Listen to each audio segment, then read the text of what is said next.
Hi everyone, thanks once again for tuning into the channel. My name's Natalie Adams. Today we're going to have a look at getting you to hit better golf shots, much straighter, so you get a lot more enjoyment when you're out on the course, having those shots under control.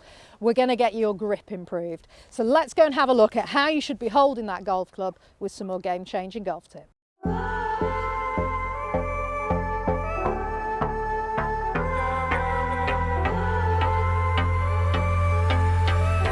So having a look at how to get your hands on correctly onto that golf club, absolutely crucial if you want club face control, whether it's with your driver or with your irons. And if you're enjoying the video, please hit the subscribe button and click notifications. We release 2 videos every week and they're all geared up to help you play better golf.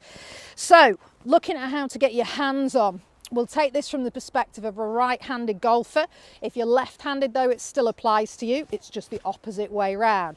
Main thing we're looking for here is that you're holding the club so that the handle of the club sits in the fingers, okay? See, too many people with the palm of their club at the back of the handle there, and that gives them a very weak grip. So just to sort of show you that, if I put a T-peg in there and we get the camera just behind me here, when I lift that T-peg up and hold the club, you can see that now that T-peg's pointing towards my left shoulder and my grip is too weak there. What I want to work on is having more of this position, so the T-peg is pointing towards my right shoulder. Now if I just undo my hand there, and again we just get that picked up on the camera, you can see that the club is sitting through this part of my hand.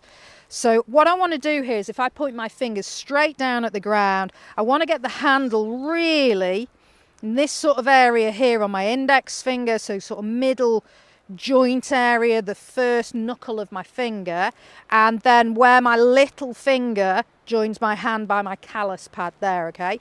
So we don't want the club sitting in the palm, and also we don't want the club sitting diagonally across the hands there. So this kind of position, fingers pointing down, wrap the fingers round the back of the handle and then just rotate the thumb onto the top. We want to keep the thumb pretty close to the hand, so you should be able to pinch a T-peg between your thumb and your hand there. So we don't want this kind of look in your grip where you've got a really big gap here. Again, if I open my hand up there now, you can see that I'm not sitting the club across my fingers there, it's into my palm. Okay, now we've got the right hand on correctly there. The left hand on correctly there. Right hand will sit on, similar sort of thing if we point the fingers straight down. If I put my hand at the bottom to start with, and then we'll link them up. So again, similar sort of thing with going through the fingers, wrapping the fingers round, thumb on top. Can now slide the right hand to sit on top of the left thumb. And then it's your choice really whether you want to interlock or just to overlap. It doesn't really make a massive amount of difference whether you interlock or overlap. I think that's just maybe comfort or the preference of the pro who's initially taught you. It doesn't make a big difference. The one thing you don't want to do with it interlocking though is really interlock really tightly like this, so that the webbing between your fingers is really touching each other.